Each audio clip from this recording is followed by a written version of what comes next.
En las profundidades del altiplano andino, donde el aire corta los pulmones con su helada pureza, y cada respiración se convierte en una nube de vapor, se alzaba un pequeño pueblo, olvidado por el tiempo y el gran mundo. Las casas de adobe oscurecidas por los vientos se aferraban a las laderas de las montañas, como nidos de pájaros que se aferran a acantilados verticales. Por encima de todo esto, se extendía un inmenso domo de cielo, tan cerca que parecía que si extendías la mano, tocarías las estrellas. Aquí, en una de las cabañas más modestas, cubiertas de losas de pizarra y parcheadas donde fuera necesario, vivía la familia Conde. Tomás, el padre, un hombre con un rostro surcado por arrugas de viento y sol, pastoreaba ovejas entre las implacables alturas. Sus manos, duras como la piel de una vieja silla de montar, conocían cada piedra en un radio de 15 kilómetros. Esperanza, la madre, tejía ponchos en un antiguo telar que había heredado de su abuela. Sus ojos, del color de un arroyo de montaña, guardaban esa tristeza especial que acompaña a las mujeres que viven al borde del mundo. Y al lado de ellos, crecía Max, un niño de 8 años con una melena de cabellos negros y ojos demasiado sabios para su edad. Mientras otros niños pateaban un balón desgastado en la piedra de la plaza junto a la iglesia, Max se sentaba a un lado, dibujando con un palito intrincados patrones en la tierra. De vez en cuando susurraba algo, dirigiéndose a un espacio vacío a su lado, y sonreía. Esa sonrisa especial que aparece en el rostro de los niños cuando escuchan algo divertido. Cada mañana, cuando el gallo aún soñaba en su percha y las estrellas se apagaban lentamente una a una, Max era el primero en abrir los ojos. Se sentaba en el borde de su estera de paja y comenzaba a hablar en voz baja con quien nadie más veía, excepto él. «Buenos días, Miguelito», susurraba el niño, girándose hacia un rincón vacío de la habitación. «¿Hoy papá me llevará a las ovejas? ¿Crees que el tío Pablo se reirá otra vez?» Tomás, despertando de esas conversaciones en voz baja, fruncía el ceño. A veces sorprendía a su hijo poniendo a un lado un trozo de pan y colocando cuidadosamente un cuenco de agua, explicando: «Es para Miguelito, él también quiere comer». «Max», decía el padre con firmeza, llevándose la comida de más, «basta de inventar, ya tenemos poco». Pero el niño solo movía la cabeza. «Él no es inventado, papá. Es alto y rubio. Y cuando sonríe, la habitación se vuelve más cálida. Y también tiene algo blanco moviéndose detrás de su espalda, como sábanas al viento». Esperanza se persignaba y le ponía la mano en el corazón. No era la primera vez que sorprendía a su hijo conversando con un amigo invisible. Veía cómo Max asentía, respondía a preguntas inaudibles y a veces se reía en voz alta. Las vecinas solo movían la cabeza con compasión.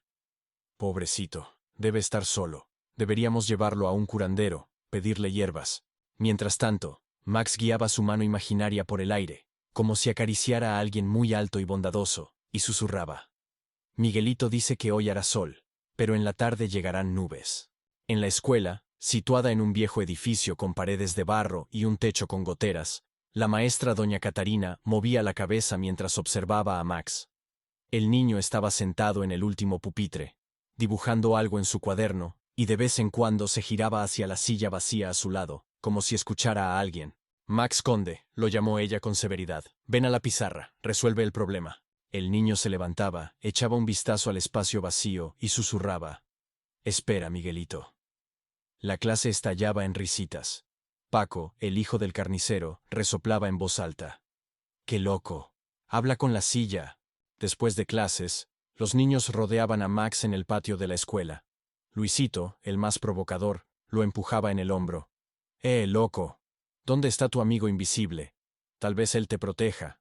Los demás asentían. «Miguelito, Miguelito, salva a tu tonto». Max apretaba los puños. Las lágrimas le ardían en los ojos, pero no corría. En lugar de eso, miraba hacia un lado y decía con desdén: «Miguelito, ¿por qué no te muestras? Sé que estás aquí». En casa, Esperanza veía las rodillas rasguñadas de su hijo, la ropa sucia, pero Max solo movía la cabeza. «Está todo bien, mamá. Miguelito dijo que algún día ellos entenderán». Tomás perdía la paciencia. «Basta de avergonzarnos ante todo el pueblo. Ya eres grande, deja de inventar». Agarraba el cinturón, pero su mano temblaba. ¿Cómo golpear a un niño por creer? Los ancianos en la iglesia movían la cabeza, se persignaban. Pobre niño. Debe haber un espíritu atrapado en él. Hay que llevarlo al padre, rociarlo con agua bendita. Mientras tanto, Max cada noche se dormía susurrando en la oscuridad. Miguelito, ¿te mostrarás a papá mañana? ¿Solo un poco? Esa mañana, cuando la niebla aún lamía las laderas de las montañas y la hierba brillaba con el rocío, Tomás finalmente decidió llevar a su hijo con el rebaño. Tal vez en las montañas cambie de idea, pensaba mientras cargaba los sacos en el burro. Max saltaba de alegría. Caminaba al lado de su padre, hablando sin parar. Miguelito dice que allí es bonito. Él conoce todos los senderos. Tomás suspiraba, pero permanecía en silencio. Cuando llegaron al pasto donde balaban las ovejas, el padre se sorprendió. Max, sin dudar, se dirigió en la dirección correcta. Inmediatamente notó una oveja que se había apartado del grupo. La llamó con un sonido especial. El animal pareció acercarse solo a él. Miguelito dice que Blanquita cojea, informó el hijo. Tomás frunció el ceño y revisó. Efectivamente, la oveja tenía una espina en el casco. Al mediodía, cuando el sol ardía implacablemente, Max de repente se alarmó. Miguelito dice que tenemos que alejar el rebaño de aquí. Viene una tormenta. Tomás miró al cielo despejado y hizo un gesto despectivo. Pero una hora después, el cielo se oscureció, y un trueno resonó. Apenas lograron encontrar refugio. Al atardecer Tomás contaba las ovejas. Todas estaban en su lugar, sanas y salvas. Normalmente alguna se perdía, o alguna otra se rasguñaba en espinas. ¿Cómo lo hace el niño?, se preguntaba el padre, observando a su hijo, que estaba sentado sobre una piedra, y contaba algo a un espacio vacío a su lado. Papá, Miguelito dice que mañana es mejor ir al viejo manantial. Allí hay hierba fresca. Tomás solo asintió. Día tras día notaba. Cuando Max estaba con el rebaño, todo iba sobre ruedas. Las ovejas no se dispersaban, los depredadores se mantenían alejados, el clima parecía ajustarse a ellos. Tal vez el niño realmente tiene un don, pensaba Tomás, pero rápidamente ahuyentaba ese pensamiento. Los rumores empezaron a correr por el pueblo sin que nadie se diera cuenta, como la niebla de la mañana. Primero desapareció el perro de doña Manuela. Luego encontraron una cabra desollada en las afueras del pueblo. Los viajeros que bajaban del paso contaban historias aterradoras sobre una manada de lobos que, al parecer, se había vuelto loca y atacaba a todo ser vivo. Vimos uno, enorme como un ternero, susurraba el vendedor de llamas persignándose. Ojos rojos, colmillos del tamaño de un dedo. Los hombres del pueblo se reunieron en la iglesia con rifles y machetes. El sacerdote roció sus armas con agua bendita. Los pastores comenzaron a agruparse. Nadie más se aventuraba a las montañas solo. Los niños dejaron de jugar en las afueras del pueblo. A Max también le prohibieron ir lejos de casa, pero el niño se preocupaba. Miguelito está inquieto. Él está mirando hacia allí, y señalaba una oscura hendidura entre las rocas, de donde descendía un camino hacia el pueblo. Escucha, hijo, explicaba pacientemente Tomás. Tu amigo seguramente quiere lo mejor, pero necesitamos ser cautelosos. Pero el niño solo movía la cabeza. Miguelito dice que ellos vendrán pronto, muy pronto. Esperanza se estremecía cada vez que su hijo pronunciaba esas palabras. En los últimos días, Max había dormido mal. Se movía en la cama, hablaba en sueños con su amigo invisible. Por la mañana se acercaba a sus padres con los ojos rojos. Miguelito no me deja dormir, dice que los lobos están cerca. Los adultos se intercambiaron miradas. ¿Es posible que el niño sienta el peligro? Esa noche, Tomás no podía dormir. Detrás de la pared de la casa el viento aullaba, y en su cabeza giraban las palabras de su hijo. A medianoche se levantó, asomó por la ventana, y se quedó helado. En la oscuridad, entre las rocas, brillaban destellos amarillos. Ojos. El amanecer apenas doraba las cumbres de las montañas cuando Tomás despertó a su hijo, con suavidad. Era urgente llevar el rebaño a un pasto lejano. Se estaba volviendo demasiado peligroso en el pueblo. Max se despertó de inmediato, como si esperara ese momento. Miguelito dice que es mejor no ir lejos, susurró el niño frotándose los ojos. Pero hay que alimentar al rebaño, respondió con firmeza el padre, echándose sobre los hombros un viejo poncho. Condujeron a las ovejas por un sendero familiar, serpenteando entre acantilados verticales. La niebla se extendía en jirones, y en ella se perdían las siluetas de los árboles. Max caminaba en silencio, mirando de vez en cuando hacia atrás. Sus labios se movían. Claramente estaba hablando con alguien. Cuando llegaron al pastizal, el sol ya había subido. Tomás se apartó hacia el arroyo a beber, y Max se quedó con las ovejas. El silencio de la mañana montañesa era engañoso. Desde la hendidura entre las rocas se oyó un aullido prolongado, luego otro. Tomás se giró de golpe y se horrorizó. Desde las rocas, como un torrente negro, emergía una enorme manada de lobos. Eran demasiados, más de una docena. ¡Max! ¡Corre!, gritó el padre, alcanzando su rifle, pero se dio cuenta de que con 2 disparos no los detendría. Los lobos se movían de manera diferente a los animales comunes. Atacaban en coordinación, con frío cálculo. Las ovejas balaron en pánico, agrupándose. ¡Max, rápido! Pero el niño no corría. Se mantuvo entre el rebaño y los depredadores, con los brazos extendidos, y hablaba en el vacío. «Miguelito, ayúdanos. Haz algo». Los lobos se acercaban, saltando. Sus ojos ardían con fuego hambriento. El líder de la manada, que había olfateado un blanco fácil, ya se preparaba para saltar. Y entonces todo cambió. En el instante en que el líder lobo se preparaba para el salto, una luz deslumbrante se derramó sobre el pastizal. No era el sol, era más suave, pero por alguna razón penetraba en el corazón mismo. Tomás cerró los ojos, sintiendo cómo se erizaban los cabellos de su cabeza. Cuando abrió los ojos, se le cortó la respiración. Junto a Max, elevándose sobre el niño alrededor de 2 metros, se encontraba una figura vestida de blanco.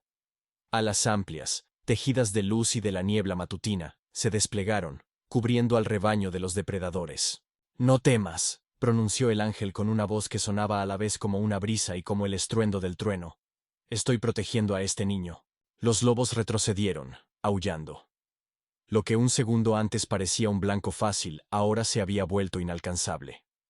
El líder titubeó hacia adelante, pero una fuerza invisible lo arrojó hacia atrás. La manada aulló, pero ya no con amenaza, sino asustada, confundida.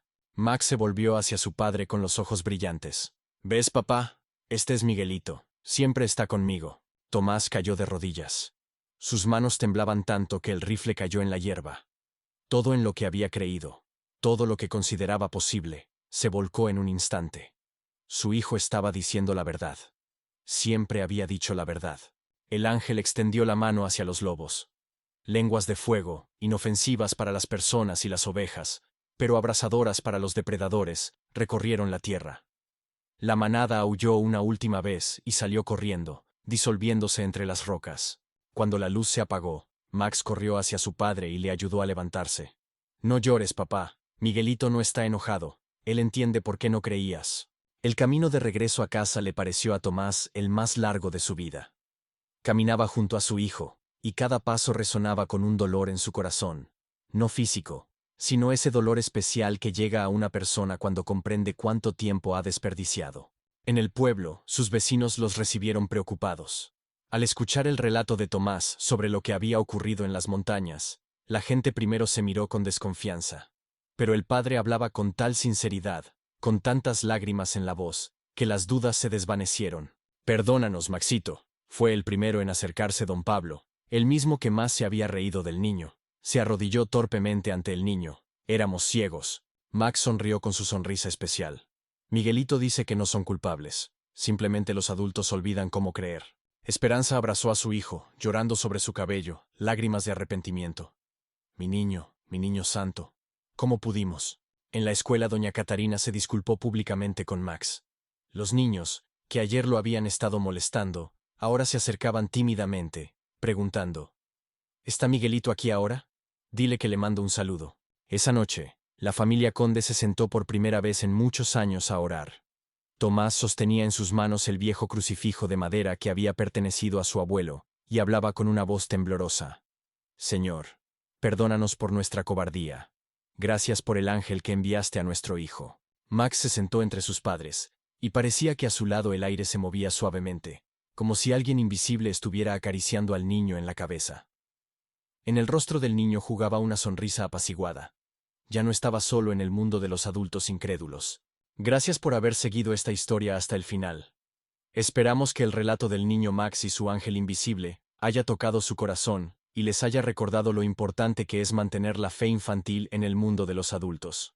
Si les gustó el vídeo, por favor suscríbanse a nuestro canal. Así no se perderán nuevas historias sobre milagros, fe y la fuerza del corazón humano. Y en los comentarios, cuéntenos. ¿Creen ustedes en ángeles guardianes? Tal vez también tengan una historia sobre una protección o ayuda inexplicable en momentos difíciles. Valoramos mucho a cada suscriptor y a cada comentario. Su apoyo nos ayuda a compartir estas historias importantes con más personas. Nos vemos en el próximo video. Que sus ángeles guardianes siempre estén cerca.